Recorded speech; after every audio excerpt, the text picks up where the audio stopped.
this week's drive, we get all tangled up in Belgium, get back into the wall in Milwaukee, get up high, down and dirty, and see that you're never too old to go racing. All this and more in this week's Drive.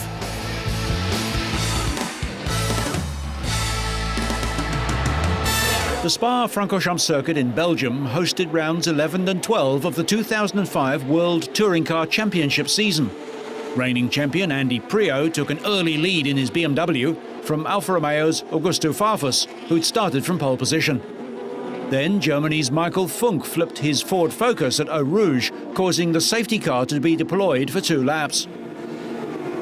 Racing resumed and championship leader Dirk Muller passed Farfus on lap 2 to move into second place. Muller then closed in on Priaulx, who eventually succumbed to intense pressure from the German and surrendered his lead on lap 5. Priaulx trailed Muller by 5 points in the championship before the race, and the Briton stuck close to his rival, trying to reclaim the lead. Farfus did his best to keep out Dirk's brother Jorg with some aggressive driving.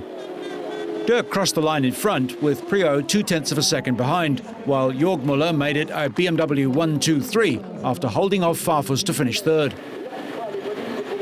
The top 8 drivers on the grid were reversed, so Fabrizio Giovanardi started race 2 from pole. There were fireworks further back as Priaulx got caught between Dirk Muller and Farfus, all leaving the wet track at the first corner. Muller and Farfus continued, but Priaulx retired on lap 2. Giovanardi's Alfa Romeo led Antonio Garcia in his BMW ahead of Jorg Muller. The safety car returned on lap 4 after Thomas Klenker was clipped by Nicola Larini going into a chicane, forcing him across a patch of wet grass and into Jordi Genet. But the chaos wasn't over. In the last lap dash to the chicane, the leading pack of Giovanardi, Gabriele Tarquini, Dirk Muller and Antonio Garcia all tangled. Stefano D'Aste had worked his BMW up from 17th on the grid and found the track full of spinning cars and drove across the runoff area to rejoin the track in front of Giovanardi. D'Aste crossed the finish line in front, the first independent driver to win a WTCC race. With the chase for the Cup looming, NASCAR was at the Pocono Raceway for the Pennsylvania 500. Tony Stewart was lucky. His crew noticed a flat tyre and changed it before the start, and Stewart kept his grid position. Kurt Busch had the strongest car from the beginning, taking the lead from pole setter Jamie McMurray on the first turn of the first lap. When Kyle Busch slammed into the turn 1 wall with 50 laps left, it was the first major crash of the race and brought out the caution. Despite some heavy damage, he was able to drive it back to the pits. 13 laps later, the race again went into caution after Joe Nemechek suffered a flat tyre. But they just can't capitalize on it. And this happened going down the back. With 18 laps remaining, Kurt Busch passed Rusty Wallace for first place. Wallace, who will retire at the end of the season with 4 career Pocono wins, was unable to regain the top spot in the rest of the race. Hey, that looked pretty easy, didn't it? 7 laps later, Mike Wallace got hit by Jeff Gordon. Wallace spun out in the middle of the pack. Nemechek, just behind the accident, lost control and ended up on the infield. Nice move by Wimmer. I don't think Wallace or Elliott Sadler, I guess. Ooh, Nemechek. Yeah, Nemechek. Goes around.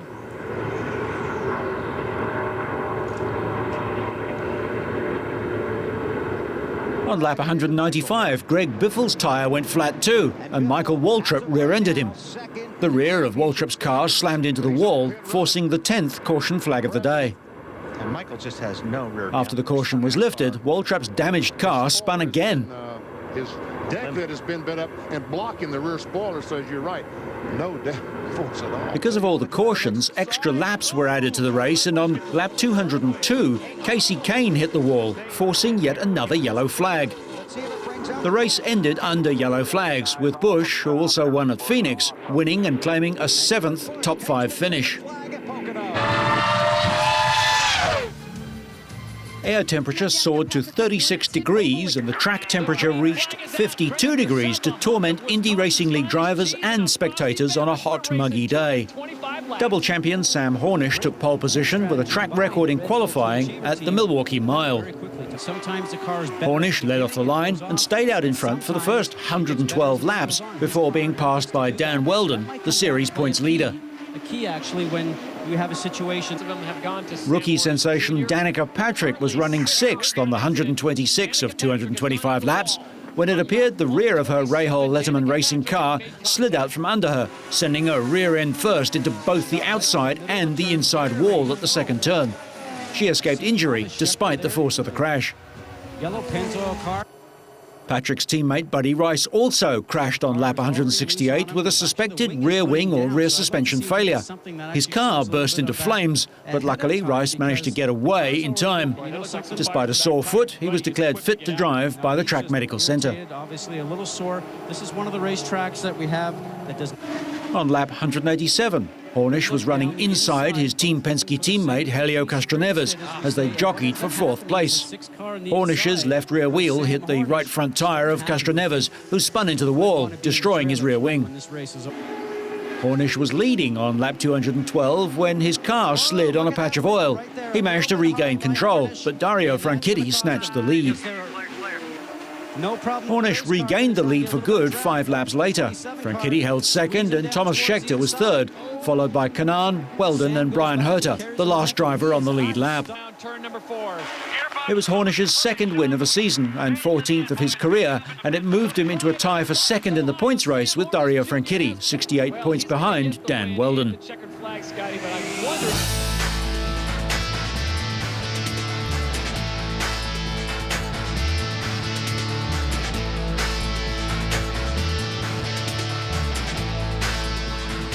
The Red Bull Air Race Tour moved on to the Rock of Cashel in Ireland for the fourth leg of the 2005 World Series. Rock of Cashel Castle provided a stunning backdrop, and the tight racetrack over the undulating Irish countryside also laid down one of the more difficult flying challenges. Over 60,000 spectators lined the fields surrounding the historic castle. Heavy rain early in the day almost forced the cancellation of the event.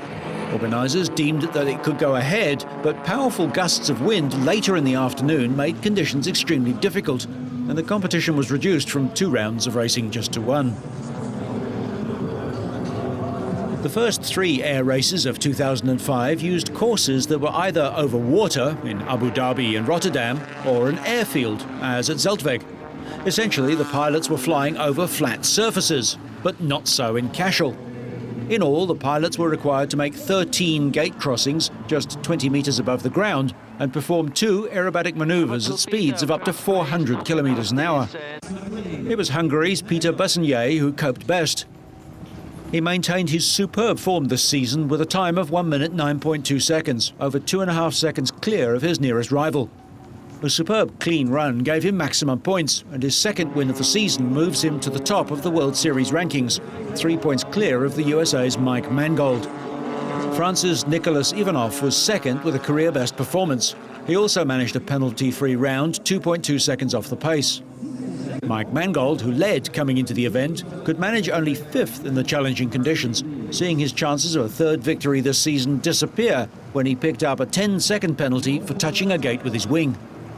It was a very good race. I enjoyed the track so much and the location. The conditions were not really ideal. So the rain and the wind and the bumpy air, it was not really good for us. But I think all pilots did a very good job.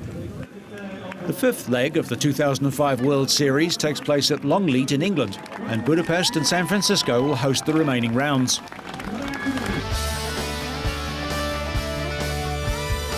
Science is increasingly important in the quest for speed, and no more than in long-distance endurance races. Backed by armies of skilled technicians and engineers, teams of drivers fight the course, the clock and each other for a whole day and night, and their cars need to perform at their maximum, at sustained high speeds, and stay together for as long as 5,000 kilometres at a stretch, making a joke of the 300-kilometre jaunts of a Formula One Grand Prix. This year, the French Pescarolo team had a weight advantage over its rivals, thanks to a collaborative effort with the European Space Agency. Pierre Brisson is responsible for technology transfer at the European Space Research Centre. When we send something into space, we immediately think of miniaturization, durability and reliability. Every kilo we send into space costs 100,000 euros, so it had better work when it gets there. Pescarolo's car uses carbon composite materials which are often used in the construction of satellites. The Pescarolo started at the front of the grid and crossed the finish line 24 hours later in second place. Hopes of victory dashed when a humble water leak required an extra 2-minute pit stop. André de Cotanze is the team's technical director. A racing car is a complex technical assembly using many novel ideas. And for it to be competitive, you need to use not only resistant and lightweight materials, but you often have to deal with thermal loads that are similar to those found in space. These are carbon parts. Traditionally, they were made from aluminium. But by using composites, we save half the weight and they are twice as stiff.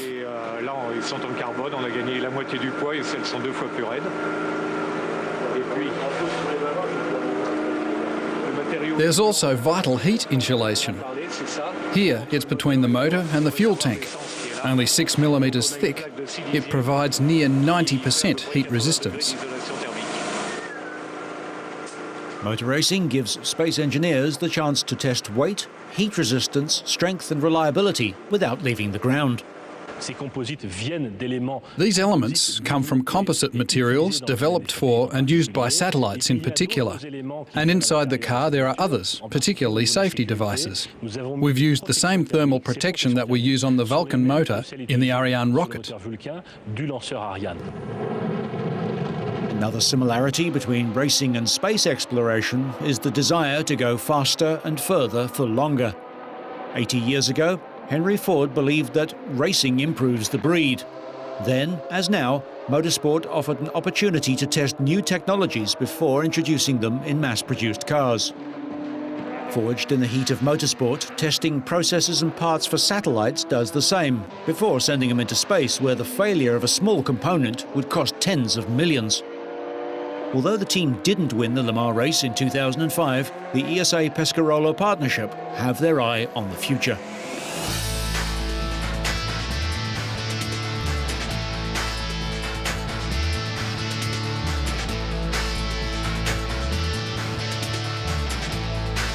The Sachsenring circuit hosted round 10 of the MotoGP season, the German Grand Prix. American Nicky Hayden made a good start from pole position, but the race was halted under a red flag when John Hopkins was left lying on the track following a spectacular crash. The American was not seriously injured though, and the race, shortened to 25 laps, was restarted. Hayden led for the first lap, but the delay appeared to have put the Honda rider off his rhythm, and Valentino Rossi cruised into the lead at the start of lap 2. Sede Gibernau also passed Hayden, and the Spaniard soon had Rossi in his sights.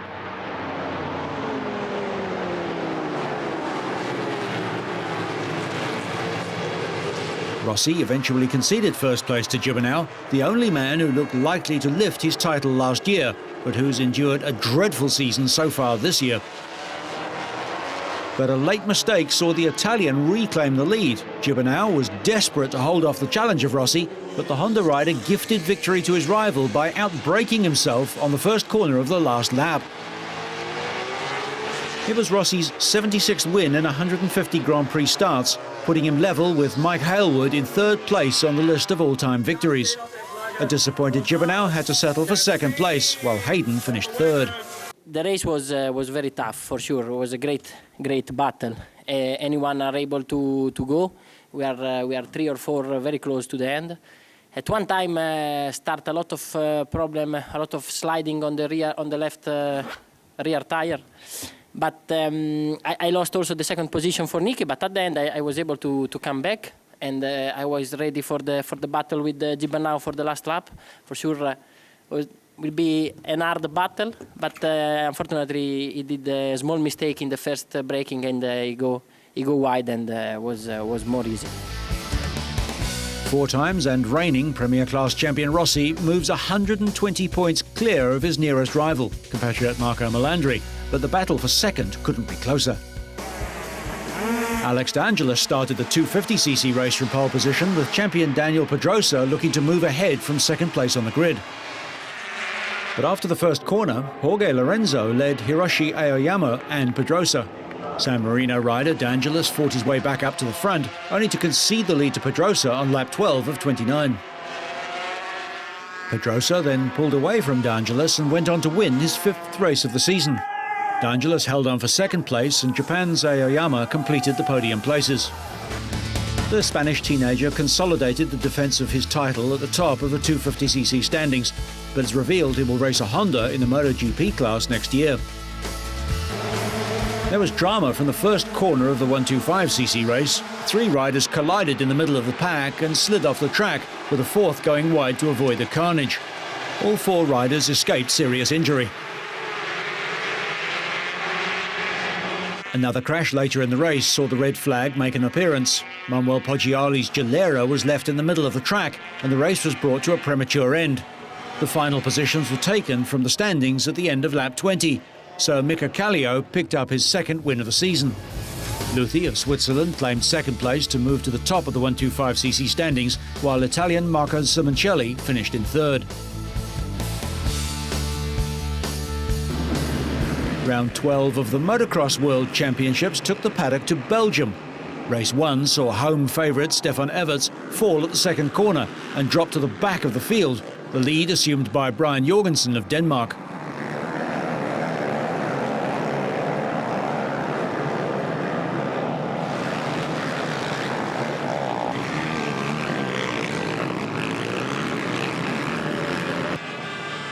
Hot on his heels was Mikel Pichon, and the hard-charging Frenchman soon took the lead. Jorgensen on the number 8 Yamaha was soon embroiled in a 3-way battle for 2nd with Pascal Leray on bike 47 and Joshua Coppens. Both eventually found their way past the Dane, but it was New Zealander Coppens who stretched away in the chase of race leader Pichon.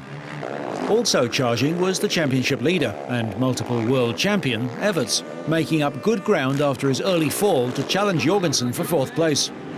Coppens had ridden hard, but Pichon cruised unchallenged to the checkered flag. The Frenchman was never seriously threatened. Pascal Leray did well to finish 3rd, half a minute behind the leaders, to make it an all-Honda podium.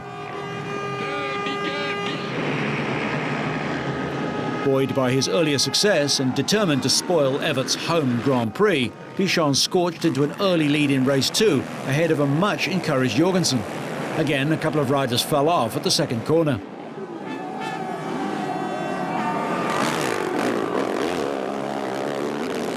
But as the race progressed, Everts began to reel in the leaders. Firstly, Jorgensen fell to the charging Belgian, and before long, Pichon was soon in his sights.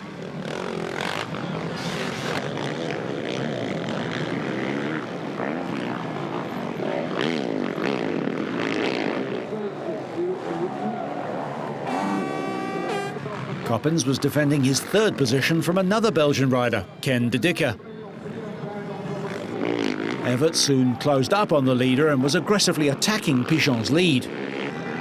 It looked as if Pichon would hold on, but an error at the jump on the finish straight proved costly and forced him to go the long way round, handing the lead to Everts. Everts crossed the line to win ahead of Pichon and Josh Coppens. Fittingly, 3 Belgians completed the top 6, Ken de Dicker, Manuel Prim and Joel Smets. 1st and 2nd places hand Pichon the Grand Prix victory ahead of Coppens. Everts finished 3rd, but still leads the championship from Coppens with 5 events remaining. Round 13 is in Loket in the Czech Republic. Although the first qualifying round for the Speedway World Cup was held in England, the Danish team were the clear favourites on the night. Against the Czech Republic, Russia and a British team ravaged by sickness and injury, Denmark was expected to forge ahead early and force the rest to play catch-up. But against the odds, it was the British team who opened up a 4-point cushion over Denmark, helped by the exclusion of 2 Danish riders in the first 6 heats. They added 1 point different over the next 10 tightly fought heats until Lee Richardson, suffering from a stomach complaint, made this astonishing pass on Nicky Pedersen on the last corner of Heat 15 to give the Brits a 6-point gap at 37 points to 31. Denmark called on their joker to add double the riders' points to his team's total. Hans Andersen kept ahead of Simon Stead to win and double the winners' points, coming within 2 points with 9 heats remaining. A Bjarne Pedersen win for Denmark and 3rd place for British rider Joe Screen reduced the hosts' advantage to 3 by Heat 20, and the pressure was mounting on the youngsters in the British squad. The Czech Republic stayed 1 point ahead of the Russian team.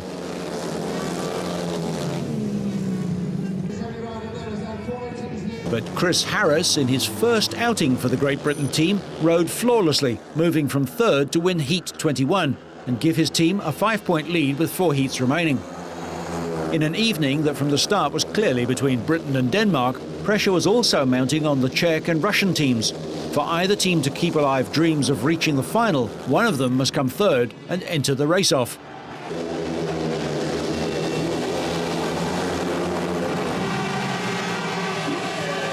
And with only a 3-point difference in the Czechs' favour at 17-14, they decided to call upon their joker, and thanks to an inspired ride from Alex Trimmel, it paid off.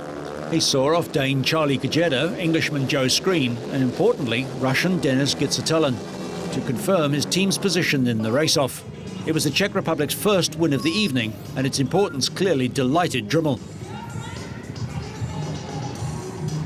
The next heat was equally important for the British team.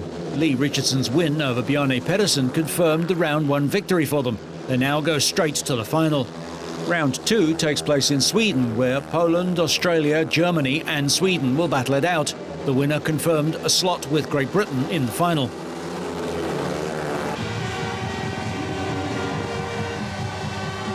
Lee Richardson's teammates gave him the traditional 3 bumps for securing the maximum and essential 15 points in the evening with 5 wins from 5 starts.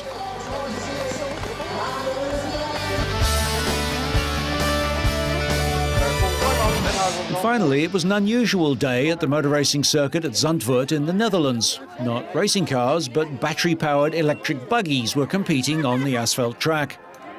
Dozens of old-age pensioners from 13 Dutch elderly homes were trying out brand-new rear-wheel drive buggies on the track before racing each other across an obstacle course. The event was organised to promote greater mobility for the elderly and infirm and fight loneliness in nursing homes. Electric buggies, called scootmobiel in the Netherlands, are a simple and safe means of getting out and about and therefore of keeping social networks open. Fitted with comfortable seats, armrests, handlebars and shopping baskets, the pensioners were quick to get familiar with the buggies and soon lined up to race each other in the Dutch Championship electric buggy racing for the elderly. With a top speed of just 12 kilometres an hour, the race was more about skillful manoeuvring than speed. The contestants, mostly in their 70s and 80s, had to drive twice around a 250-metre course of plastic cones, speed bumps and wooden ramps. In the Netherlands there are approximately 1 million people lonely, of which 200,000 people are extremely lonely. That means that they never get visit of other people, which is a very serious situation. Now we always ask the Dutch people to visit those lonely people, but they're very difficult to find. Therefore they can help themselves by buying something like this or getting something like this to guard themselves so that they can go whenever they want to whoever they want, and that we think very important in our in combating isolation. The contest kicked off a pilot project in which old people's homes are given 2 scooters for common use for 6 months. The fund will then launch a campaign hoping to convince companies to sponsor nursing homes by paying for the scooters. After recording the best cumulative times over the course, a Rotterdam team from De Singles Older People's House clinched the first prize of a new electric buggy, a trophy and the traditional winner's bottle of champagne. So whether you like flicking through the air, sliding across the track or just biting the dust, so you stay on track and up to speed, make sure you catch next week's Drive.